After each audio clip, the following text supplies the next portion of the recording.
Halo sahabat Gen, Assalamualaikum warahmatullahi wabarakatuh.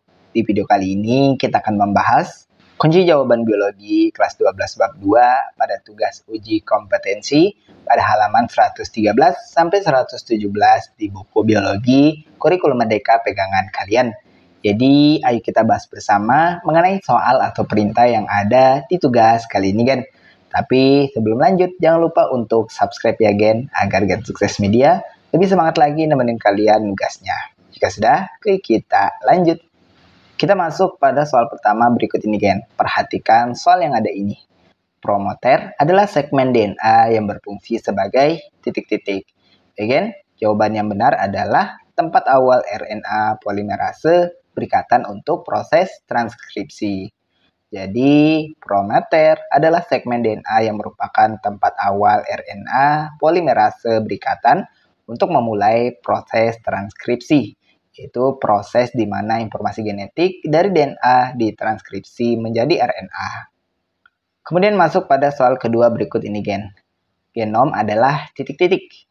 Gen, genom adalah total informasi genetika yang dimiliki oleh suatu individu dan tersimpan di dalam kromosom. Kita lanjut pada soal ketiga berikut ini, Gen. Perhatikan soal yang ada ini. Kodon 5AC3, 5ACU3, dan 5ACC3 dapat dikenali oleh antikodon titik-titik. Ya kan? Kodon yang disebutkan ini semuanya mengkodekan asam amino yang sama, yaitu trionin.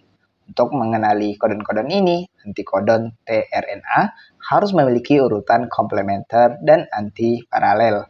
Mari kita cari antikodon yang sesuai. Untuk kodon pertama yaitu 5ACA3, antikodon komplementernya adalah 5UGU3.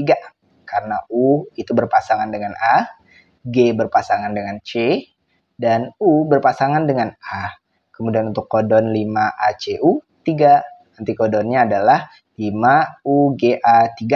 Sedangkan untuk kodon 5ACC3, antikodon komplementernya adalah 5UGG.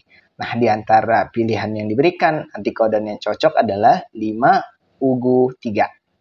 Kita masuk pada soal keempat berikut ini, Gen. Perhatikan soal yang ada ini. Perhatikan gambar berikut ini. Pada gambar di atas, rantai bertanda bintang adalah titik-titik. Bagian berikut adalah analisis gambar yang ada ini. Dalam gambar replikasi DNA tersebut, didapat bahwa terdapat leading strands adalah berupa rantai yang disintesis secara kontinu atau bersambung dalam arah 5 ke 3 yang mengikuti arah pembukaan helix DNA. Sedangkan sebaliknya di atasnya ada lagging strand, yaitu berupa rantai yang disintesis secara terputus-putus dalam arah yang berlawanan, yaitu 3 ke 5, menghasilkan fragmen Okazaki. Jadi kesimpulannya berdasarkan gambar ini, jika melihat arah replikasi pada gambar, didapat rantai bertanda bintang adalah rantai yang disintesis dalam arah 5 ke 3 dan secara kontinu atau bersambung dan tidak putus-putus mengikuti arah pembukaan helix DNA. Jadi rantai bertanda bintang adalah bagian berupa leading strands. Kita lanjut pada soal kelima berikut ini, Gen. Perhatikan soal yang ada ini. Salah satu perbedaan antara DNA dan RNA adalah titik-titik. Gen, opsi yang bisa kita pilih adalah opsi D. DNA adalah molekul yang menyimpan informasi genetik dan mengarahkan sintesis protein. DNA berperan sebagai arsitek yang menyimpan kode genetik yang diperlukan untuk pembentukan protein.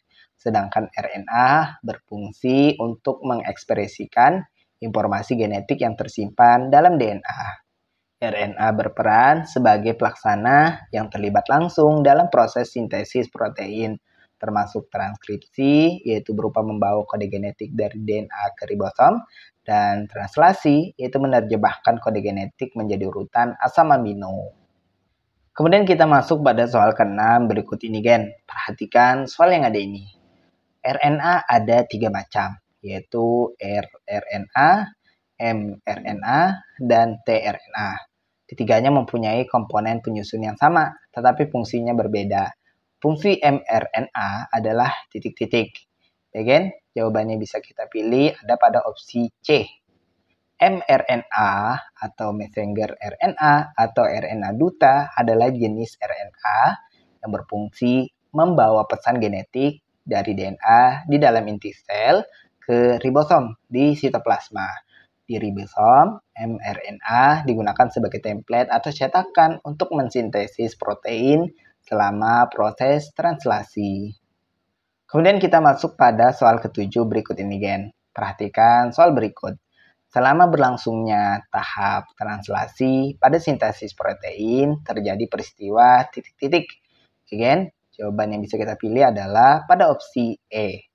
Selama tahap translasi pada sintesis protein, mRNA yang telah disintesis pada tahap transkripsi diterjemahkan menjadi protein. Proses ini melibatkan tRNA yang membawa asam amino sesuai dengan kode genetik yang terdapat pada mRNA. Kita lanjut pada soal ke-8. Berikut ini yang bukan merupakan proses yang terjadi pada sintesis protein adalah titik-titik. Bagian jawaban yang benar dalam artian bukan proses yang terjadi pada sintesis protein adalah pada opsi B. RNAD keluar dari inti sel menuju ribosom adalah langkah yang benar karena mRNA berpindah dari inti sel ke ribosom untuk proses translasi. Jadi opsi A benar. Kemudian RNAT membawa asam amino menuju ribosom.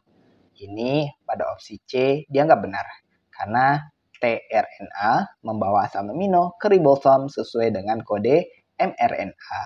Kemudian DNA merancang sintesis protein seperti yang dituliskan pada opsi D adalah benar karena DNA menyediakan informasi genetik yang diperlukan untuk sintesis protein. Dan di dalam ribosom terdapat RNAR yang juga merupakan opsi yang ditulis di E yang benar. Karena ribosom terdiri dari RNAR dan protein. Namun untuk yang opsi B, yaitu RNAD dibentuk oleh DNA di dalam sitoplasma adalah pernyataan yang salah. Karena jika RNAD yang dimaksud adalah mRNA, maka mRNA dibentuk dari DNA di dalam inti sel selama proses transkripsi, bukan di dalam sitoplasma. Kemudian kita masuk pada soal ke-9 berikut ini, Gen. Perhatikan diagram sintesis protein yang ada ini. Pada diagram tersebut, keterangan A, B, dan C berturut-turut adalah titik-titik. Bagian, pada diagram tersebut, untuk keterangan A, B, dan C merujuk pada proses translasi dalam sintesis protein. Berikut adalah penjelasan untuk setiap bagiannya. Untuk keterangan A, informasi genetik dari DNA dibawa oleh RNA duta ke ribosom untuk diterjemahkan menjadi protein. Kemudian untuk keterangan B, RNA transfer membawa asam amino sesuai dengan kodon pada mRNA selama proses translasi. Dan untuk opsi keterangan C, protein atau polipeptida dihasilkan dari proses translasi. Jadi, berdasarkan analisis terhadap diagram sintesis protein tersebut, didapat opsi yang bisa kita pilih adalah secara berturut-turut A DNA, B RNAT, dan C polipeptida. Kita masuk pada soal ke-10 berikut ini, Ken. Perhatikan soal yang ada ini. Urutan tahapan-tahapan pembelahan mitosis yang tepat adalah titik-titik. Again, berikut adalah urutan tahapan mitosis yang benar berdasarkan gambar yang ada ini. Pertama adalah gambar keterangan kedua, yaitu profase, di mana kromosom mulai terlihat dan serat gelendong mulai terbentuk. Kemudian setelahnya ada tahap pada gambar ketiga, yaitu metafase, di mana kromosom berbaris di sepanjang lempeng metafase yang ada di tengah sel. Kemudian setelahnya pindah ke keterangan gambar 4, yaitu berupa proses anafase. Kromatid saudara ditarik menuju kutub yang berlawanan dari sel. Dan terakhir pindah ke keterangan gambar 1, yaitu berupa tahap telopase, di mana kromosom mencapai kutub-kutub sel, membran inti mulai terbentuk kembali, dan sel mulai membelah. Jadi urutan tahapan yang benar adalah 2, 3, 4, 1. Itu opsi D. Kita masuk pada soal ke-11 berikut ini, Gen. Setengah perjalanan kita hampir selesai, jadi ditambah lagi semangatnya. Fase metafase mempunyai ciri-ciri sebagai berikut. Adalah titik-titik. Baik, Gen? Jawaban yang bisa kita pilih ada pada opsi E, di mana pada fase metafase, kromosom tersusun rapi di sepanjang bidang pembelahan, yaitu lempeng metafase yang ada di tengah sel. Pada tahap ini, benang gelendong yang terbentuk dari sentriol telah melekat pada sentromer setiap kromosom, mempersiapkan kromosom untuk ditarik ke arah kutub yang berlawanan selama proses selanjutnya, yaitu disebut sebagai anafase. Lanjut pada soal ke-12. Membran nukleus dan nukleolus menghilang pada fase titik-titik. Jawabannya adalah pada fase profase. Pada fase profase, khususnya di mitosis, terjadi beberapa perubahan penting dalam sel, yaitu pertama penghilangan membran nukleus. Membran nukleus mulai menghilang, yang memungkinkan kromosom yang telah menggulung dan memadat untuk terlihat jelas di bawah mikroskop. Kemudian terjadi penghilangan nukleolus. Nukleolus juga menghilang, yang menandakan bahwa sintesis ribosom sedang berhenti sementara. Dan ketiga, terjadi pembentukan benang spindle. Benang spindle mulai terbentuk dari sentriol yang telah bergerak ke kutub sel. Dan juga terjadi peristiwa kromosom memadat. Kromosom mulai memadat dan menjadi lebih terlihat sebagai struktur yang terpisah. Semua perubahan ini mempersiapkan sel untuk peristiwa pemisahan kromosom yang akan terjadi pada fase-fase berikutnya dari mitosis setelah fase profase ini. Kemudian kita masuk pada soal ke-13 berikut ini, Gen. Perhatikan hal berikut ini. Pertama tujuan, kedua tempat, ketiga susunan kromosom, keempat tahapan, dan kelima besarnya ukuran sel. Mitosis dan meiosis dapat dibedakan dalam hal titik-titik. Bagian pembelahan mitosis dan meiosis memiliki beberapa perbedaan, yaitu terkait dengan tujuan sebagai hal yang pertama, di mana mitosis bertujuan untuk memperbanyak sel somatis, sementara meiosis bertujuan untuk menjaga jumlah kromosom sel anak. Hasil reproduksi seksual tetap memiliki jumlah kromosom yang sama dengan induknya. Kemudian kedua terkait dengan susunan kromosom. Susunan kromosom pada pembelahan mitosis sama dengan induknya. Sementara pada pembelahan meiosis terdapat perbedaan karena terjadinya pindah silang. Kemudian ketiga terkait dengan tempat pembelahan. Tempat pembelahan mitosis adalah sel somatik, sementara pembelahan meiosis terjadi pada sel gamet. Kemudian keempat mengenai tahap pembelahan. Tahap pembelahan mitosis terdiri dari profase, metafase, anafase, dan telofase. Sedangkan tahap pembelahan meiosis terdiri dari profase 1, metafase 1, anafase 1, dan telofase 1 untuk meiosis 1. Kemudian lanjut profase 2, metafase 2, anafase 2, dan telofase 2 untuk meiosis 2.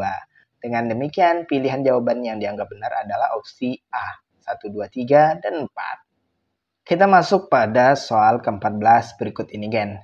Gen-gen di bawah ini menyatakan bulu yang diwarisi oleh beberapa hewan. Gen A, bulu keriting, yaitu sifatnya dominan, dan gen BA kecil adalah bulu lurus dengan sifat resesif. Kemudian B, bulu hitam dominan, dan gen B kecil, bulu putih resesif. Hewan yang mewarisi gen A besar A kecil, B besar B kecil akan memiliki fenotip titik-titik. Again, dalam kasus genotip A besar A kecil, B besar B kecil, gen A besar, gen A besar, dan A kecil menunjukkan bahwa hewan tersebut akan memiliki fenotip bulu keriting karena A besar adalah gen dominan. Sedangkan untuk gen B besar dan B kecil menunjukkan bahwa hewan tersebut akan memiliki fenotip bulu hitam karena B besar adalah gen dominan.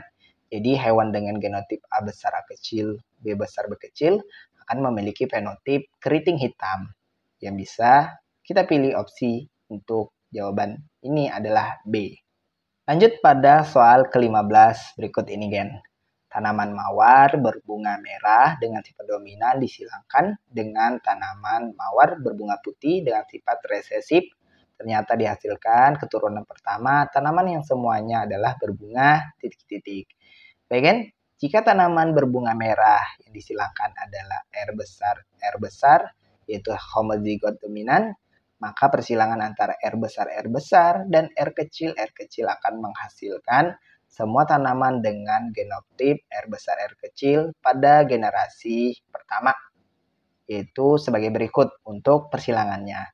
Kita silangkan R besar bunga merah dengan R kecil bunga putih. Gametnya adalah R besar dan R kecil untuk fenotip keturunan pertama, yaitu R besar R kecil dengan semua bunga merah. Karena apa? Karena R untuk merah adalah dominan terhadap R kecil untuk putih yang sifatnya resesif.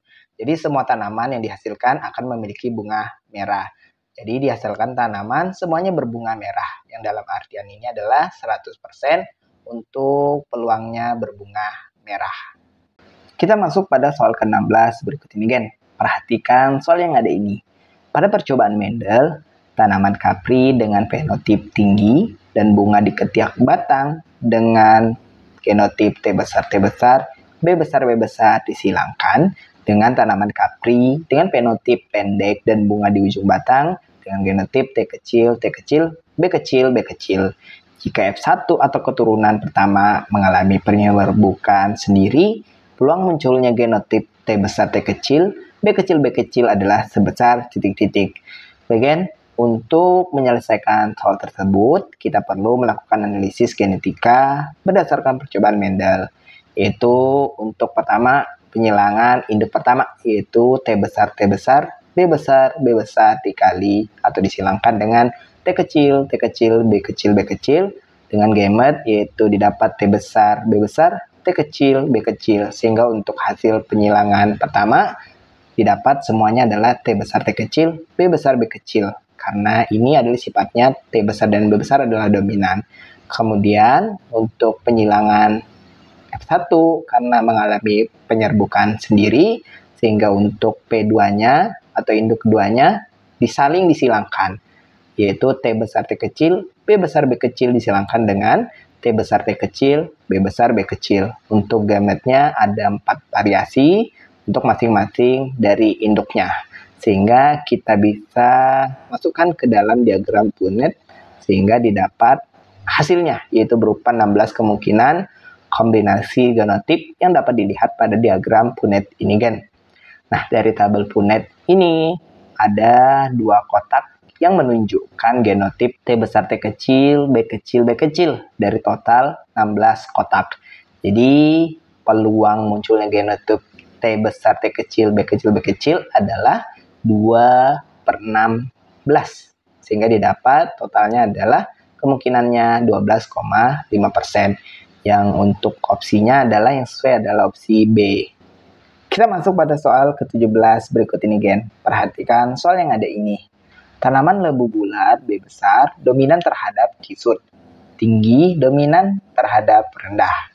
Tanaman labu dengan genotip B besar, B kecil, T besar, T kecil disilangkan dengan B besar, B kecil, T kecil, dan menghasilkan keturunan sebanyak 240 tanaman. Labu berfenotip bulat tinggi akan dihasilkan sebanyak titik-titik. Bagian persilangan di hibrid, yaitu dengan 2 sifat beda atau lebih, merupakan penerapan dari hukum Mendel 2 atau hukum asortasi bebas. Nah, contoh persilangan di hibrid adalah persilangan yang ada di soal ini, yaitu tanaman labu bulat tinggi dengan tanaman labu bulat rendah, sehingga didapat hasil persilangan sebagai berikut. Jadi perhatikan diagram persilangan yang terjadi. Untuk induknya B besar, B kecil, T besar, T kecil, disilangkan dengan B besar, B kecil, T kecil. Dengan tadi fenotipnya adalah bulat tinggi disilangkan dengan bulat rendah, sehingga didapat gamet yaitu B besar, T besar, B besar, T kecil, B kecil, T besar, dan B kecil, T kecil. Untuk yang bulat rendahnya didapat B besar, T kecil, B kecil, T kecil. Sehingga kita bisa masukkan semuanya pada diagram Punnett ini untuk didapatkan variasi genotipnya. Sehingga untuk fenotip keturunannya dapat untuk yang bulat tinggi dengan genotip B besar, T besar, T kecil, B besar, B kecil, T besar, T kecil adalah sejumlah 3 kotak. Kemudian untuk bulat rendah 3 kotak, kisut tinggi satu kotak dan kisut rendah sebanyak satu kotak. Sehingga didapat untuk proporsi fenotip khusus yang bulat tinggi adalah 3:8. Yaitu 3 kotak untuk yang didapatkan tadi genotipnya adalah 3 variasinya. Sedangkan untuk 8 ini adalah jumlah keseluruhan dari kotak yang ada di diagram Punnett ini. Sehingga kita kembalikan lagi dengan total 240 tanaman, jumlah labu berfenotip bulat tinggi adalah kita masukkan dalam persamaan berupa 3/8 dikali 240 sama dengan 90. Jadi jumlah tanaman labu berfenotip bulat tinggi adalah 90 buah. Kita masuk pada soal ke-18 berikut ini, Gen. Perhatikan soal yang ada ini. Diketahui seorang ayah dengan gen A besar A kecil dengan status normal karir dan seorang ibu juga dengan gen A besar A kecil dengan status normal karir. Dari perkawinan keduanya diperoleh 4 orang anak. Perbandingan anak-anaknya menjadi titik-titik. Baik, Gen? Pertama diketahui untuk ayah A besar A kecil termasuk normal karir atau normal pembawa. Kemudian ibu juga sama A besar A kecil. Dan diketahui bahwa A adalah gen normal, yaitu dominan sifatnya, dan A kecil adalah gen albino yang sifatnya resesif. Sehingga dengan memasukkan pada diagram persilangan, didapat sebagai berikut. Kita silangkan antara ayah dan ibu, A besar A kecil, disilangkan dengan A besar A kecil. Untuk gametnya dipisahkan, didapat A besar A kecil dan A besar A kecil. Kita masukkan untuk mencari fenotip pertamanya, yaitu keturunan pertamanya, dengan menggunakan diagram Punnett sebagai berikut. Dan berikut adalah untuk penentuan fenotipnya. Untuk normal, A besar itu 1/4. Untuk A besar A kecil 2/4. Dan untuk A kecil adalah 1/4. Sehingga bisa kita hitung rasionya untuk normal, yaitu totalnya adalah 3. Karena tadi sifat A besar itu adalah dominan, sehingga dikatakan adalah normal. Kemudian albinonya itu adalah 1. Rasionya. Jadi rasio anak-anak yang dihasilkan dari total 4 orang anak adalah 3 anak normal dan 1 anak albino.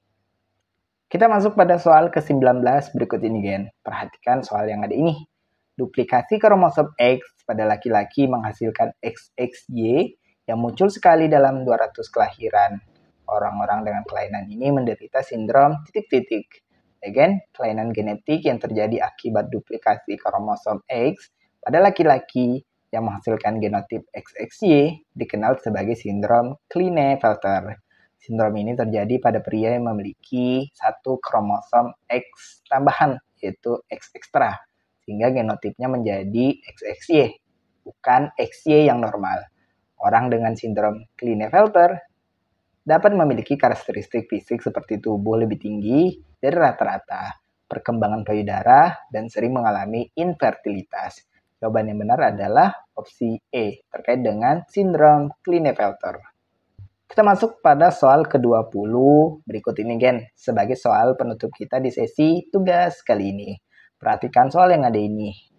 Di bawah ini yang termasuk penyebab mutasi yang termasuk faktor fisika adalah titik-titik. Baik, Gen? Jawabannya adalah opsi C, yaitu sinar UV dan sinar radioaktif. Mutasi yang disebabkan oleh faktor fisika biasanya diakibatkan oleh radiasi, seperti sinar ultraviolet dan sinar radioaktif. Faktor-faktor ini dapat menyebabkan perubahan dalam struktur DNA yang dapat mengarah pada terjadinya mutasi.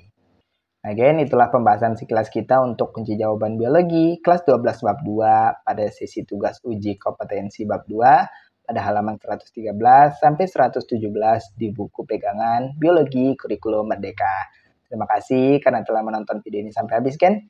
Jika dirasa video kali ini bermanfaat, jangan lupa untuk like dan subscribe ya, Gen. Sampai jumpa di video selanjutnya dan wassalamualaikum warahmatullahi wabarakatuh.